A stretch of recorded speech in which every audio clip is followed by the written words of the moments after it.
জয় গুরু। সৎগতির নতুন আলোচনায় আবার সকলকে প্রণাম জানিয়ে নিবেদন রাখছি, মাদক দ্রব্য শরীরের পক্ষে অত্যন্ত ক্ষতিকারক, তাই মাদক থেকে দূরে থাকুন।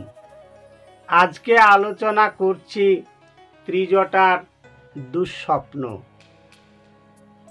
অশোক বনে যখন সমস্ত ছেড়িরা মা সীতার উপরে অত্যাচার করে চলেছেন, এমন সময় ত্রিজটা সেখানে উপস্থিত হয়ে বলে উঠলেন, এই যে সকলে সীতাকে ছেড়ে আমার কাছে এসো, তোমাদের সঙ্গে আমার বিশেষ একটু আলোচনা আছে।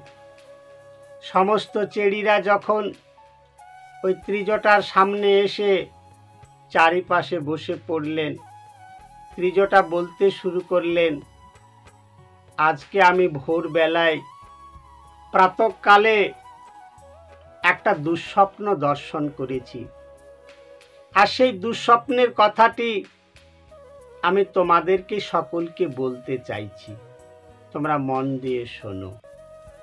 আমি কি স্বপ্ন দেখলাম জানেন? এক হনুমান লঙ্কাপুরীতে এসে অশোক বনকে ধ্বংস করে দিয়ে সারা সোনার লঙ্কাকে পুড়িয়ে ছাই করে দিয়ে ফিরে গেলেন।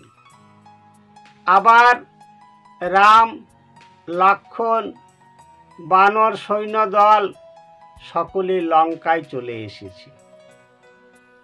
এসে আমাদের রাজার সমস্ত সৈন্য সামন্ত, পুত্র নাতি সকলেই যেন যুদ্ধে একেবারে মেতে উঠেছেন।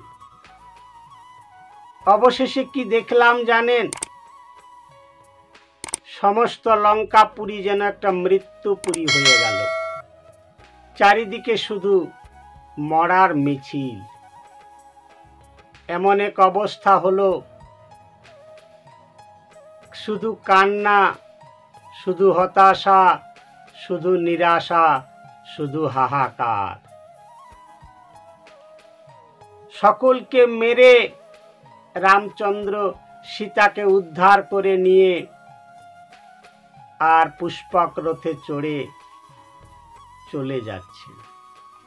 অপরদিকে রাজা রাবণ একটি লাল ধুতি পরে একটি গাধার পিঠে চড়ে নেড়া মাথা অবস্থায় ওই দক্ষিণ দিকে চলেছে। কুম্ভকর্ণেরও অবস্থা তাই। একমাত্র বিভীষণ বেঁচে আছেন, আর বিভীষণের মাথায় যেন আমি এই রাজমুকুট দেখলাম। আর কি দেখলাম, আর কি উপলব্ধি হলো জানো? যারা মা সীতার উপরে অত্যাচার করেছে, কটু কথা বলেছে, খারাপ আচরণ করেছে, তারা সকলেই মারা গেছে। আর যারা মা সীতাকে ভালোবেসেছেন, সম্মান করেছেন, কোন রকম অন্যায়মূলক, অত্যাচারমূলক, অপরাধমূলক কথা বলেননি, তারা সকলেই বেঁচে আছে। তাই আমি আজকে তোমাদের সকলকে নিবেদন করছি, আমার এই স্বপ্ন ভোরবেলার স্বপ্ন, এটা মিথ্যা হতে পারে না, এটা সত্যই হবে। কারণ এই যে স্বপ্নটা আমি দর্শন করেছি, হনুমান বর্তমানে লঙ্কায় চলেই এসেছে। তো যাই হোক, আমি নিবেদন রাখছি, তোমরা আর সীতার উপরে কেউ কোনরূপ অত্যাচার করো না, খারাপ কথা বলো না। হে ভক্ত সমাজ, হে মানব কুল, হে আমার ভক্তিমতী মায়েরা, ত্রিজটার দুঃস্বপ্ন দর্শন থেকে কি শিক্ষা নেবেন? দেখুন, আমার আপনার সকলের জীবনে চলার পথে যেন একটা ভালো মন্দের ইঙ্গিত, একটা আভাস, একটা যেন সূচনা আমরা আগের থেকে পেয়ে থাকি। কিন্তু বিশেষ বিশেষ কারণে হয়তো আমরা সেগুলোকে গুরুত্ব দিই না। আজকে ত্রিজটা যাই হোক আর যেই হোক, লঙ্কাপুরীর ধ্বংসে লীলার একটি স্বপ্ন আগে ভাগেই সমস্ত চেড়িদের শুনিয়ে দিলেন আর তাদেরকে অন্যায়ের পথ থেকে নেই সত্য ধর্মের পথে চলার অনুরোধ রাখলেন। অন্যায়ের পথ থেকে তারা যেন সরে আসেন, এই কথাটিও উনি নিবেদন করলেন। দেখুন, প্রত্যেকটা মানুষের জীবনে এটাই সত্য যে তুমি যদি ন্যায় করো তাহলে তুমি ন্যায্য বিচারই পাবে। তুমি যদি অন্যায় করো তাহলে অপরাধ হবে, তাহলে তোমাকে সাজা পেতে হবে। তাহলে যে মা সীতার উপরে অত্যাচার হচ্ছে, স্বয়ং লক্ষ্মীর উপরে কটু কথা, লাঞ্ছনা, গঞ্জনা হচ্ছে, এখান থেকে বিরত থাকার একটা ইঙ্গিত দিচ্ছে ত্রিজটা কেমন, যে যারা সীতার উপরে অত্যাচার করেছিল তারা সকলেই মারা গেছেন। যারা সীতাকে ভালোবেসেছিল, সম্মান করেছিল, তারা যেন সকলেই বেঁচে আছে।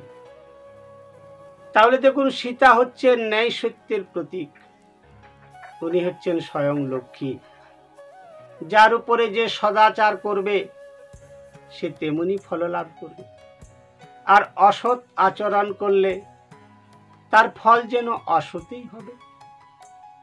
স্বপ্নের মধ্য দিয়ে ত্রিজটা সকলকে যেন সাবধান করে দিতে চেয়েছে। আমরাও জীবনে চলার পথে ঠিক এই ধরনের স্বপ্ন হয়তো মাঝে মাঝে পেয়ে থাকি।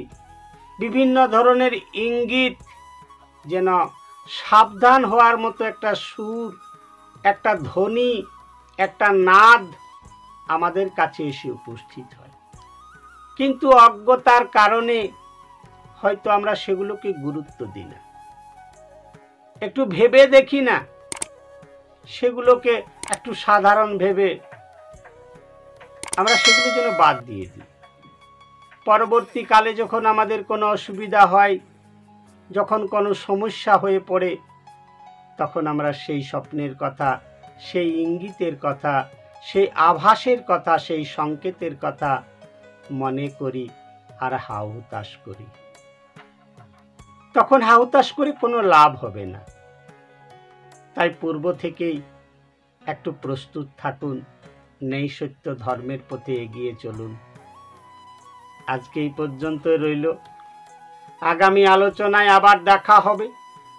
ততক্ষণে সকলেই সুখে থাকুন, শান্তিতে থাকুন, আনন্দে থাকুন, সদ্গতির সঙ্গে থাকুন। নমস্কার।